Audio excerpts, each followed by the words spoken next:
Caged Parrot, Congress Bureau of Investigation or Free Bird. Different terms have been used for the CBI by different authorities on different occasions. The agency has had run-ins with the UP on several occasions and today continues to face criticism, targeted by the centre and always criticized by an aggressive opposition. The CBI is totally stuck tonight.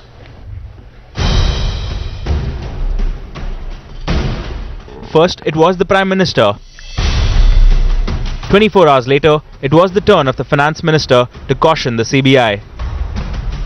Even where a rule has been prescribed, if there is a policy behind that rule, it is not the business of the investigating agency to question the wisdom of that policy or to suggest a different policy that would be better in the view of the investigating agency. Asking the CBI to draw a line between policing and policy making, Chidambaram also dragging the CAG too. Unfortunately, there are a number of cases where investigating agencies and other authorities like the Comptroller and Auditor General have overstepped their limits and attempted to convert bona fide executive decisions into either crimes or abuse of authority. The comments coming in the backdrop of multiple run-ins between the government and the CBI in the recent past over various corruption cases, further pushing the premier investigating agency into a corner. The object of these speeches appears to be to somehow intimidate the investigation. Can a policy formulation be totally immune from a criminal law investigation? What if a policy is framed with the collateral object of giving benefit to a few people? Policy is a part which is purely But the Congress claiming that present policies being followed by the UPA government is just a continuation of NDA's policies. In 1982, he came on. Policy is a part which is purely the prerogative of the executive. That's how the constitution gives it. That's how courts agree. Whether it is CBI or it's any other organization, they should take a look at the implementation of a policy. If they find any misdemeanor, if they find that policy has been distorted, if they find any favors which are done in the implementation of a policy, allocation of a contract, allocation of a resource, then they are most welcome to do their investigation. The latest controversy bringing to the spotlight the ongoing debate on the CBI's autonomy and if the case under its watch can be probed without interference. There are thousands and thousands of transactions of the government going on every day. And the CBI is not indulging in wild goose chase. I don't see any conflict or confrontation between the government and the CBI. After all, the CBI is functioning for the government which created the CBI. Why were they non-cooperative? But the opposition clearly not amused by the Finance Minister's comments, as they felt it was another example that the government was trying to control the CBI. Why were they non-cooperative in the JPC, which was established for looking into any failure or any contradictions which may have arisen out of policy implementation and also cause obstruction to the JPC? On the other, you kept and you continue to keep the CBI as a puppet. It suits both the ways for the Congress to speak. The daily advisories and the political slugfest notwithstanding, CBI, which is facing an existential crisis, is now totally stuck between an aggressive opposition and an assertive government. Also, with the Apex Court itself describing the CBI as a caged parrot, is it fair for the government to accuse it of crossing the line? Bureau Report, Times Now. On the news hour tonight, the court calls CBI a caged parrot. The government accuses the CBI of crossing the line. Is the CBI stuck in between?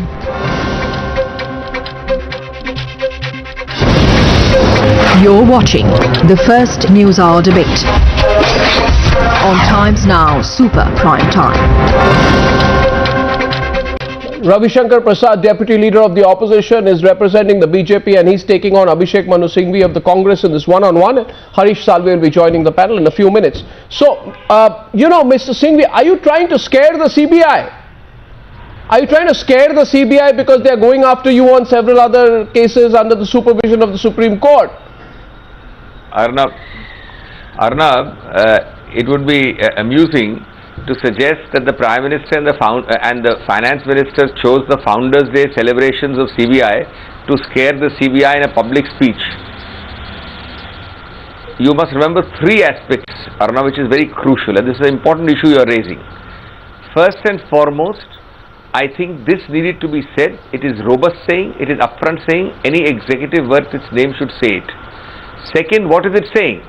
Where there is pure policy, not only CBI, for that matter, any institutional body, be it CAG, be it the Election Commission, be it a statutory body, be it a constitutional body, they have no business to question policy. Equally, they have every business within their domain to question its implementation.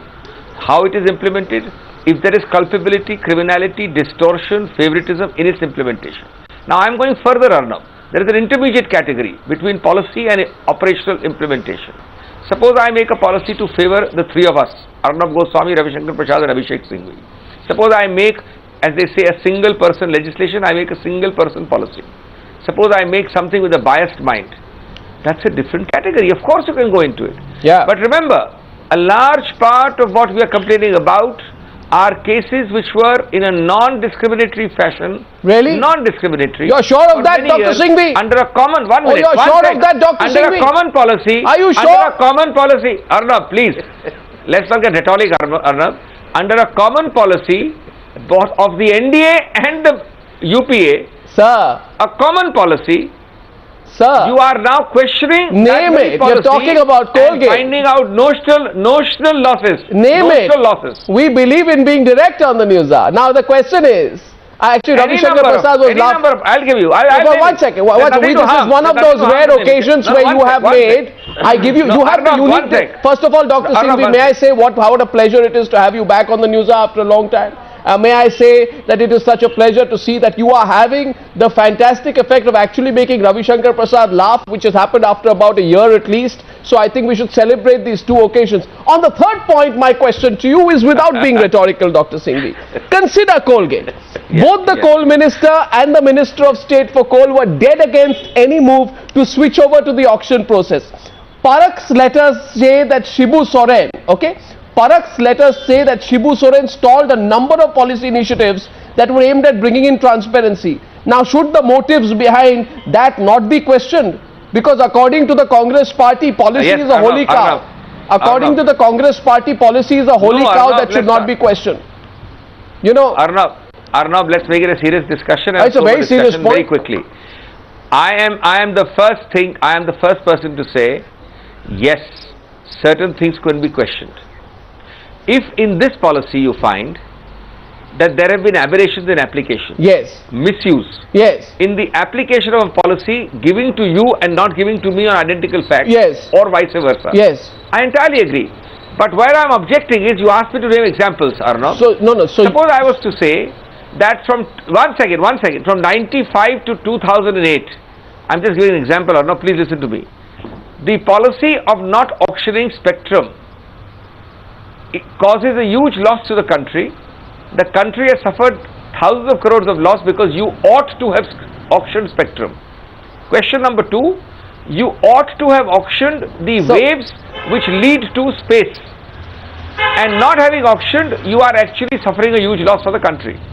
That is totally beyond the domain of either a regulator or a person like CAG or CBI. But if under the spectrum policy, I have given more and more to some people, less and less to others. Which is precisely what has happened in Colgate. Are you admitting your fault? Both can happen. No, both can happen. No, which is precisely what has happened in Colgate. In Colgate, the policy... No, Arnab. In Colgate, the policy can be good, and yet simultaneously it could have been wrongly applied. Please,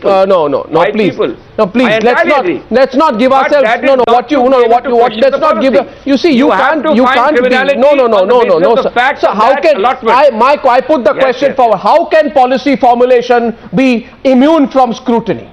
What the government is asking today is this is policy, and policy is a holy cow. I want blanket immunity from the process. Welcome to the debate, Harish Salve. It's Ravi Shankar Prasad's turn to respond. Ravi Shankar Prasad is responding, then Harish Salve joins in. Mr. Prasad? Well, Arnav, Arnav, in spite of sterling eloquence of my good friend Manu Singhvi, let me straight away say there is a context of the observation by the Prime Minister and the Finance Minister. The role of both the Prime Minister and the Finance Minister is under serious scrutiny.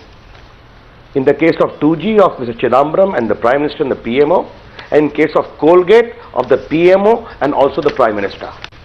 We have debated this issue ad nauseum on your channel, and today the Supreme Court monitored investigation is going on into the Colgate files which are meant to get suddenly lost. Now let me put things in a perspective. One is taking a policy decision or not taking a policy decision. Second, taking a policy decision in a malified manner to help patronize and support few people, chosen one, as happened in the case of Colgate. Thirdly, implementation of the policy in a corrupt, malified manner with gross impropriety. All the three, and second and third in particular, is relevant in the case of 2G, in the case of Commonwealth, in the case of Colgate. Now, the PM talks about the fear of the unknown haunting the officers. He forgot that when you implement a policy with gross impropriety, the fear of not the unknown, but the fear of the known is haunting the officers. Hence, there is a policy paralysis. In case of Parak, you have shown from documentary evidence that an honest coal secretary was trying to fight the system, did not get any patronage or protection from the PM or the PMO. Therefore, Arnav, all the three counts of the Prime Minister, policy domain, CBI should remain away, is wrong in the context. Certainly, if the policy is implemented wrongly, in a manner which is... Don't you threaten the CBI? CBI must intervene. Don't you threaten the CBI? Don't you as in your party? By the way, Dr. Singhvi wants to respond. Dr. Singhvi, I wanted to go to Harish Salve. Allow a quick rebut. Harish Salve, after this quick rebut, but I want to point out to the BJP tonight, you also... No, 1 minute. 1 minute. While the Prime Minister and the Finance Minister have issued their own words of wisdom, I'd like to remind you that your own party's Prime Ministerial candidate publicly warned the CBI officials recently, saying, and I quote, "I warn CBI officers who are misleading the people and implicating officers and leaders in false cases. I am not scared of the CBI." Mr. Jaitley alleges that there is an attempt to somehow intimidate the investigation. How should Mr. Modi's comments be seen? Who doesn't intimidate the CBI? What do you want the CBI to become? Caught between the Congress and the BJP? No, you see. No, not the least. We want... Of course, please allow me to urgently respond or no? Yeah. We want the CBI to work in a professional manner. They bail out Mulayam Singh Yadav and Mayawati when they become well disposed toward the Congress party. They implicate them when they become hostile against them. Is it a fact or not? And I'm sorry to say that the manner in which the CBI has been abused by the Congress party to implicate Narendra Modi's government in a series of matters is a matter of serious concern.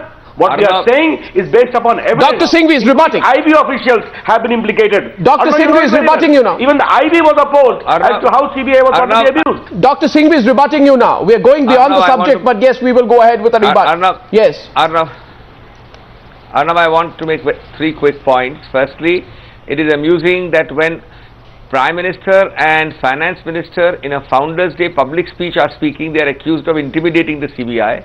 And when Mr. Gadkari, before Mr. Modi and then Mr. Modi, categorically say that the CBI should wait because we are going to come into power, that is not intimidation. Point number two, the examples given by the BJP repeatedly earlier also are irresponsible because 90% of the examples of alleged misuse of CBI are actually an allegation against the Supreme Court because they involve closely court-monitored investigations by no less than the apex court. Now, if you can interfere with the CBI in a Mayawati or a Samajwadi Party Supreme Court monitored investigation, then you are actually... Sir, what I am saying tonight is that this Venya... Thirdly, let me complete. Let me complete. Please. Now, let's start. One second. If it changes the affidavit, please complain to the Supreme Court, which is monitoring every word of it. Yeah, but what of course it's... Are you suggesting the Supreme Court... No, of course it is. The Prime Minister... No, 1 second. Let me finish. 1 minute. No. 1 minute. Arnav, 1 minute. Dr. Singhvi, 1 minute only. Let me point out you are on slippery ground. I don't want to repeat. Arnav, half a second, please. I don't want to repeat what I've said earlier about the three levels which I've divided it into: pure policy, What pure created policy? policy for benefiting somebody and implementation of What is policy. pure policy? But I am on a different point. What is pure This whole policy? concept of accountability. No, 1 second. Dr. Singh, you are getting a rebut from Nobody Harish Salve in coming India- into the debate. No, one I asked second. tonight what is One pure second. policy. Let me complete According my to third A. point. Raja. My third point. No, 1 My second. third point. Harish Salve's rebut is being allowed now before your third point. Let me complete my third point. Sir, okay, third point and then Harish Let Salve. me take Yeah, go half a ahead. minute or no, it won't take more than half a minute if you don't interrupt me. My third point is that this debate is about accountability. I fail to understand that in a true democracy, there is anything or anybody of the kind which is not accountable to anything. Neither the EC nor the CAG nor the CBI are supposed to be non-accountable in that sense. There is operational autonomy is all that we are looking for. It is not that they are to be so unaccountable and so unanswerable to anybody. The point... Operational, yes, totally separate. No, you but are... Tomorrow if the Chief Election Commissioner wants to go and give a... So Dr. Singh, now Harish Salve is rebutting you. I asked this question as I go to Harish Salve, what is pure policy? A. Raja said, my policy is the pure policy. First come, first served is the pure policy. That's what A. Raja said, so we are not supposed to question him. Harish Salve. As a lawyer, the answer is fairly simple. Unfortunately, the way, and I normally don't make any political comments, but I'm sorry to say the way this country has been run for the last 3 years has obfuscated these lines. Normally, the content of a policy is not what is investigated, but if you have arrived at that content for a dishonest motive, you cannot say this is my policy and you cannot go behind it. Let me give you an example. Whether or not natural resources should be auctioned for the highest value is policy. But if you are going to decide do not auction because I want to favor somebody, that's a dishonest decision. So the decision making process is always open to scrutiny except that of Parliament. When Parliament passes a legislation, you cannot go into the bona fides of a legislation. Any executive decision, and a policy is an executive decision, the decision-making process is open to judicial scrutiny, is open to criminal scrutiny. So let's get it very clear. If the CBI says we do not agree that the government should do A instead of B, they are out of line. But if they are looking at decision taken as a genuine decision, wise or unwise is not for us. Or was this decision taken to favor somebody? That is a matter of criminality which has to be investigated. No, Mr. Salve, interesting point. But you see what the government wants, Mr. Salve. Abhishek Manu Singhvi wants it. Mr. Salve, you know what the government wants? The government wants to say, the government wants to say this is policy and you have no business questioning us on policy. You have no business trying to go into the issue of whether it's malafide or not malafide. This is policy. Arnab, let's be very clear. And we define that that's a let's Chinese... be very clear. Now, unfortunately, what is happening today, there are 3 areas where the government has been found faltering. The manner in which it has arrived at policy decisions in a large number of cases has been found to be highly questionable, i.e. the 2G pricing. The manner in which certain people invariably get benefited and certain people get left out of its policies make those policies suspect. And thirdly, even where a policy is otherwise possibly within the realm of policy making, the manner of its implementation is arbitrary. Now, let me tell you, if a policy is framed but followed in its breach, you cannot then divide this into watertight compartments. Exactly. That only means that you were never genuinely framing a policy. That was a fig leaf, and what you were really doing is doling out private largesse. And if there was the way in which the country has been run, I'm sorry to say, in the last 1 year, and a lot of good is going down with the bad. Now let me tell you, I have read the Hindalco FIR, and I think that Hindalco FIR is possibly clearly out of line. But on the other hand, in a large number of cases, including 2G, let me tell you, I defended the 2G. But what ultimately came out from the files was the manner in which Mr. Raja arrived at that decision. He bypassed the finance ministry, he bypassed the Prime Minister's suggestions, etc., etc. So the decision-making process showed you wanted to favor, and then you link it to the manner in which it is worked. No, the argument of the government is, the simple argument of government, Abhishek Singh, I'm allowing you to rebut. I'm only, making a point. The argument of the government is, we are elected, we are government, we are executive, we know policy because we know public interest. No, we know public interest. And I would like to remind the Congress spokesperson today, the Supreme Court said that what Raja did was quote unquote wholly arbitrary, capricious and contrary to public interest, besides being violative of the doctrine of equality. Now, if I were to apply the argument that Mr. Chidambaram and the Honorable Prime Minister have put over the last 48 hours, then we should not question how the manner in which Raja introduced the cut-off date. Arnab. No, we should not question it because it's policy. Arnab, please. It's policy. No, it's not. Oh, well, it is. The government defended it initially. Arnab, the problem is, no, it's not. Arnab, the problem is, you tend to become judge, jury and prosecutor all in one because you're the anchor. Let me make it clear, when I am at the Congress saying that the Congress is not saying what you are saying it is saying, then what do? You are paraphrasing the Congress stand, which neither the Prime Minister, nor the Finance Minister, nor the Congress... please don't interrupt me for at least a minute. Arnab, please. Mr. Salve tells you... Congress stand or the government stand cannot be. Number one, let me just speak, Arnab. I only wish Mr. Salve had come 5 minutes earlier when I made exactly the same tripartite distinction which he has made. It is not the Congress or the government case that the same policy, for example, Mr. Raja could be, of course we are not saying he is, could be criminally liable because he applied a policy in a manner which raises several doubts, allegedly. The cut-off date, the timing. But is it the same thing, Arnab, please, is it the same thing, Arnab, as saying that the non-auction of spectrum from 95 to 2008, Mr. Raja did this in 2008, the non-auction was a wrong policy which caused the government of India you don't accept. That's the point. The same thing, and we are never suggesting. If we were suggesting that there was no Mr. Raja culpability, let me ask you. Defending Mr. Raja. Dr. Singhvi, allow me. Defending himself. We would have been defending Mr. Kalmadi. Dr. Singhvi, allow me. Defending himself. Dr. Singhvi, allow me. Individual culpability. Allow me, Dr. You are paraphrasing it as something. No, Dr. Singhvi, I am. Let me tell you, Arnab. Dr. Singhvi, without all this, if you have this kind of accountability, you may have cases where the BJP is self-contradictory, saying on the one hand, Parekh is an honest officer, then why is the CBI charge-sheeting him?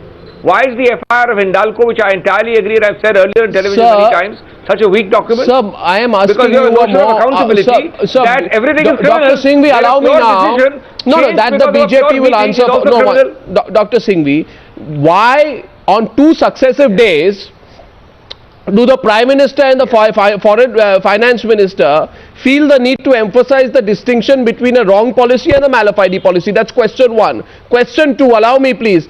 Does the Prime Minister and the Finance Minister feel that the premier investigating agency in the country with all the professionals heading it don't know this ABC distinction between what is malafide and what is not? Question number 3. Question number 3. No, what's it? Question number 3. Why should this not be seen in the context of the centre coming in for increasing scrutiny on its policy decisions on 2G and coal? Ravi Shankar Prasad raises his hand. He rebuts. I come back to you after that. Ravi Shankar Prasad. Can I answer and then you? Mr. Prasad wanted to come in before I ask the question. Or no, I am a little surprised today. Should I accept the contention of Abhishek Manu Singhvi, or should I disbelieve the repeated contention of Kapil Sibal, Manish Tiwari, Raja over the years that the policy decision is thought to be taken upon by the CAG and others? And today I see an echo of the same stand by the Prime Minister and Mr. Chidambaram. Or no, I again repeat, policy making can never be questioned. But what I said at the very outset, if you make a policy in a malafide manner to benefit a few, which Mr. Salve also stated, and you implement the policy in the most malafide, corrupt manner with extraneous consideration and in the most improper manner. This is the question. No one is saying that the way, and I being a member of JPC now, our dissenting report is in public domain. There is irrefutable evidence of complicity of Mr. Chidambaram along with Mr. Raja, inaction of the Prime Minister, but that is a separate chapter altogether. I again come to my main point. There is a context in which this observation is being made, because there is scrutiny of the PMO and the Prime Minister in the coal block, in the 2G, and that of Mr. Chidambaram. No. You think so as well? Do you apart from series of other Mr. Salve, you think so? Mr. Salve, do you agree with Mr. Ravi Shankar Prasad that I'm coming back to you, Dr. You think so? You think that the Prime Minister and the Finance Minister are making the point as a defensive strategy vis-a-vis 2G and coal? Arnab, I must tell you, I'm a little concerned also about the way the CBI has been going about this. On the one hand, you have the Raja charges. But believe me, when you read the second charge sheet they filed relating to Pramod Mahajan, I don't know whether it's a tit-for-tat charge sheet or whether they really have a case against Pramod Mahajan. Now, the other Hindalco, there are a host of charge sheets about the manner in which, completely arbitrary manner in which coal allocations are being made. I perfectly understand those. But then you pick up one where Parak, day one, told Hindalco, if you want a joint venture I can consider, I can't give you a block. Hindalco initially said no, then went back and said very well, we agree to a joint venture. Parak recommended, the PMO processed it 3 times over, sent it. There is nothing you found really wrong, and you've gone and registered a charge sheet. So I don't know which way the CBI is going, and the working of the CBI is a bit of a question mark. I equally share what Ravi Shankar Prasad is saying about the way they have gone about the IB officers and the encounters in Gujarat. So, you know, the CBI is working also is a bit of a question mark. So I don't believe that the CBI is off. But yes, if I wish the PM and the Finance Minister had earlier and now drawn the lines clear, and we can have clarity on this issue as to look, these are the areas to be investigated. And quite frankly, what happens is, if you are investigating a decision taken, I remember somebody said, investigate why Mr. Vajpayee, government brought the NTP 99. Now, whoever suggested that it was brought into favor of you, across the board it was applied. Nobody has ever questioned it. So what happens is, when you are sort of getting into this retaliatory mode, and then when you are on the firing line, you get up and go and make this statement, then eyebrows are bound to be raised. Dr. This Singhvi, is what the issue which we have been trying to raise from day one. No, Dr. Singhvi, finally the Prime Minister says it's not appropriate for a police agency to sit in judgment over policy formulation. But isn't that the role of the judiciary? It was the Supreme Court, Dr. Singhvi, which found the awarding of 122 licenses as flawed and illegal. It was the judiciary and not the agencies who are the final arbiters. I have been repeatedly hearing this sentence, that a mala fide policy. Who is suggesting that a mala fide policy is not subject to scrutiny, and especially by the courts? First of all, we are not even talking of judicial scrutiny. Judicial scrutiny and judicial review is vast. We are talking about CBI scrutiny or CAG scrutiny or Election Commission scrutiny or scrutiny of that kind. Now that's the first point. Please don't think that these bodies can scrutinize policy which is policy. They can scrutinize policy which is made as a special favor to somebody. I am saying so myself. Nobody is suggesting otherwise.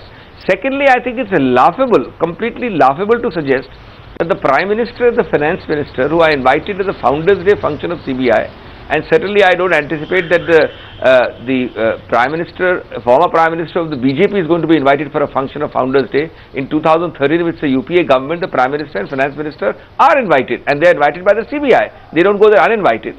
And if they are not entitled to make statements upfront with robustness, I don't think anybody can question their right to make the statement.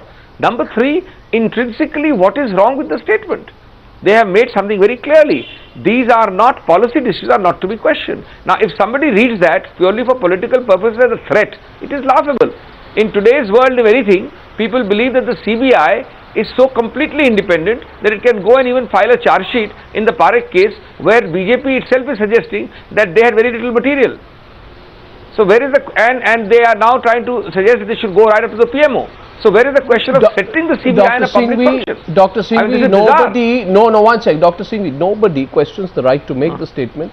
The only question is the context in which the statement is being made. I'd like to thank you, Dr. Singhvi, Harish Salve and Ravi Shankar Prasad, for joining me on debate number 1. Can I just half a second?